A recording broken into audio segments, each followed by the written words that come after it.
জনরোষে বিলীনের পথে শেখ মুজিবের বাড়ি, কংক্রিটের স্তূপ থেকে লোহা লক্কর নিতে ভিড়। হাসিনার কর্মকাণ্ডেই ঐতিহাসিক ভবনের করুণ পরিণতি বলছেন ছাত্র জনতা। আওয়ামী লীগকে নিষিদ্ধে শিগগিরই পদক্ষেপ নেবে সরকার, জানালেন উপদেষ্টা আসিফ। শেখ হাসিনার বিচার না হলে মুক্তি মিলবে না বাংলার মানুষের, মন্তব্য বিএনপি নেতার।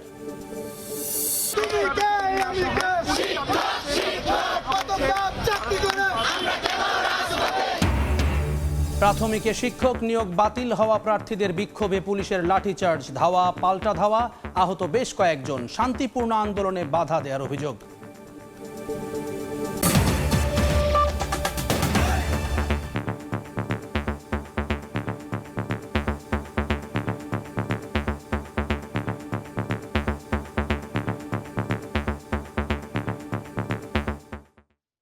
জনপদের সময়ের সঙ্গে আছি আমি জুম্মান সাদিক জ্যাভলিন। ছাত্র জনতার রোষে বিলীনের পথে ধানমন্ডি ৩২-এ শেখ মুজিবুর রহমানের বাড়ি গুড়িয়ে দেয়া ভবন দেখতে ভিড় করা উৎসুক জনতা বলছেন এই পরিস্থিতির জন্য দায়ী শেখ হাসিনা নিজেই।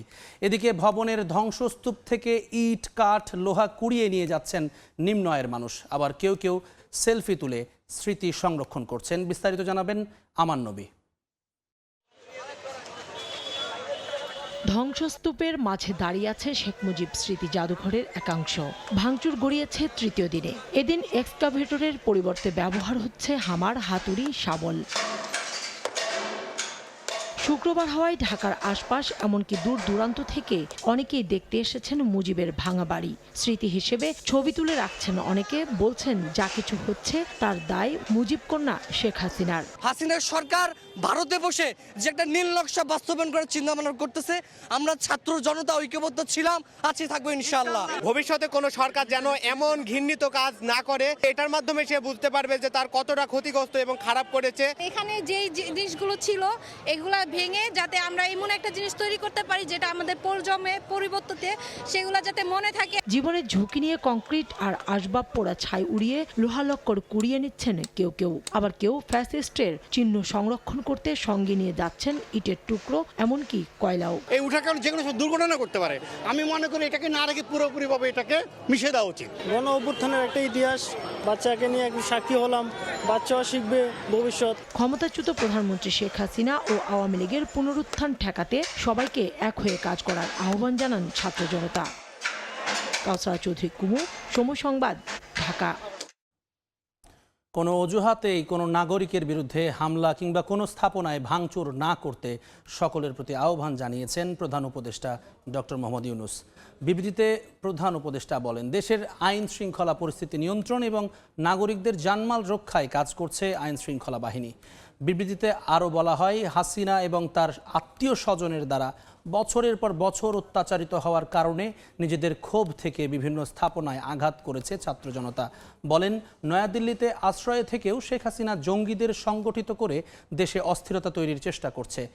এমন অবস্থায় দেশের শান্তি শৃঙ্খলা রক্ষা করতে দেশবাসীকে বিচলিত না হওয়ার আহ্বান জানিয়েছেন প্রধান উপদেষ্টা। আওয়ামী লীগকে নিষিদ্ধ করার ব্যাপারে সরকার শিগগিরই পদক্ষেপ নেবে বলে জানিয়েছেন স্থানীয় সরকার, পল্লী উন্নয়ন ও সমবায় উপদেষ্টা আসিফ মাহমুদ সজীব ভুঁইয়া। শুক্রবার বার্তা সংস্থা বাসসকে দেয়া সাক্ষাৎকারে তিনি বলেন, আওয়ামী লীগ নিষিদ্ধ করার ব্যাপারে রাজনৈতিক দলগুলোর মধ্যেও এক ধরনের ঐক্যমত্য তৈরি হচ্ছে, যা ইতিবাচক।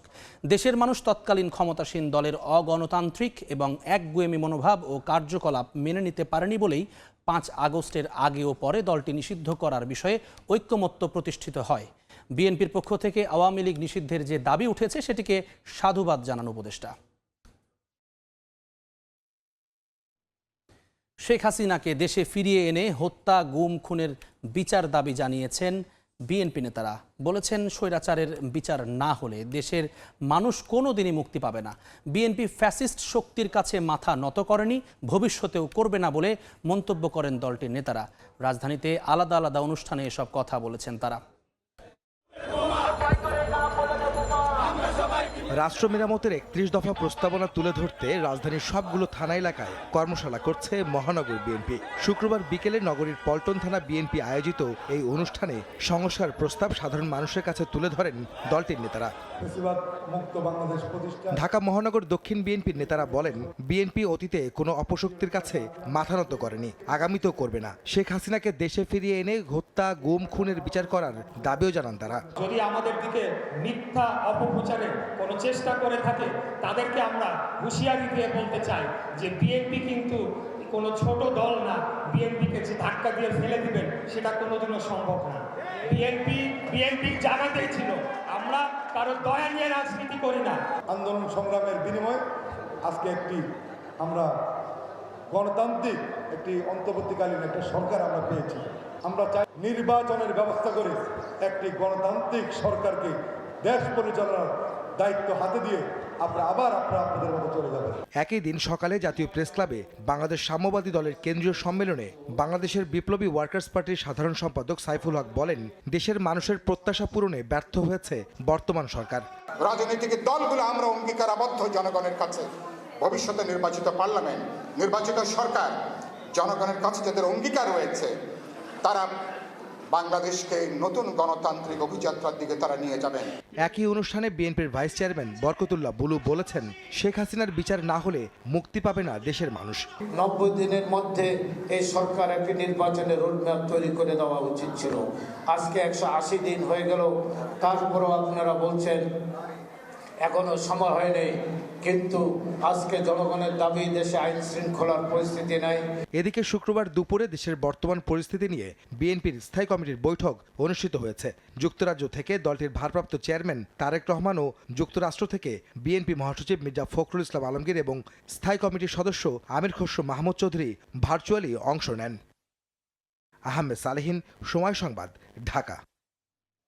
সরকারি প্রাথমিক বিদ্যালয়ের সহকারী শিক্ষক পদে তৃতীয় ধাপে চট্টগ্রাম ও ঢাকা বিভাগের নিয়োগ বাতিলের প্রতিবাদ কর্মসূচিতে লাঠিচার্জ করেছে পুলিশ।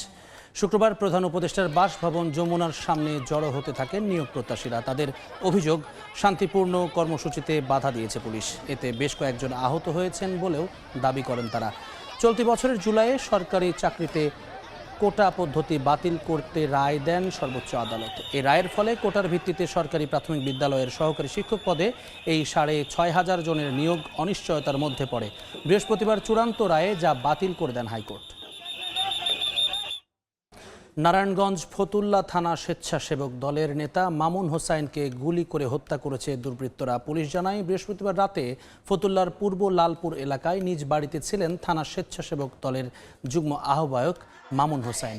ভোর 4:30টার দিকে কয়েকজন লোক তাকে ডেকে নিয়ে যায়। কিছুক্ষণ পর গুলির শব্দ পেয়ে স্বজন ও স্থানীয়রা এগিয়ে যায়। এ সময় দুই ব্যক্তি দৌড়ে পালিয়ে যায়। পরে গুলিবিদ্ধ মামুনকে উদ্ধার করে হাসপাতালে নিলে চিকিৎসক মৃত ঘোষণা করেন। দলীয় নেতাকর্মীরা বলছেন, রাজনৈতিক কারণে হত্যা করা হয়েছে মামুনকে।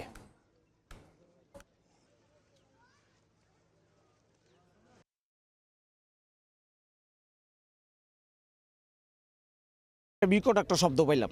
শব্দ পাওয়ার পরে আমি গ্লাসটা খুললাম। গ্লাসটা খোলার পর দেখলাম দুইটা ছেলে এখানে, ওর ওইদিকে দৌড় দিয়ে যেতেছে গা। তা আমি আবার দৌড়ে দেখি কি আমার চাচা এখানে পড়ে রয়েছে। তা আমরা সাথে সাথে নিয়ে হাসপাতালে চলে যাই। হাসপাতালে তারা মৃত্যু ঘোষণা করে। পতিত স্বৈরাচার পালিয়ে যাওয়ার পর থেকে কিছু পতিত সরকারের কিছু লালিত পালিত দোসররা তারা বিএনপিতে নানাভাবে যোগদান করার জন্য চেষ্টা করতেছে। আক্তার, সুমন, রতন তারা বারবার হুমকি দিয়ে আসছে, তারাই এই হত্যার সাথে জড়িত। সাতক্ষীরায় ট্রাক চাপায় প্রাণ গেল এক মোটরসাইকেল আরোহীর।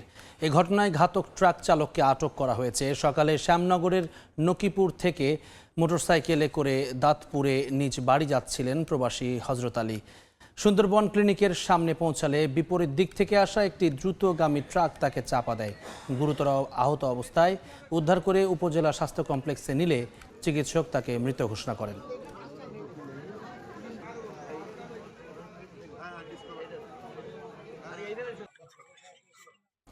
এই ছিল জনপদের সময়ে।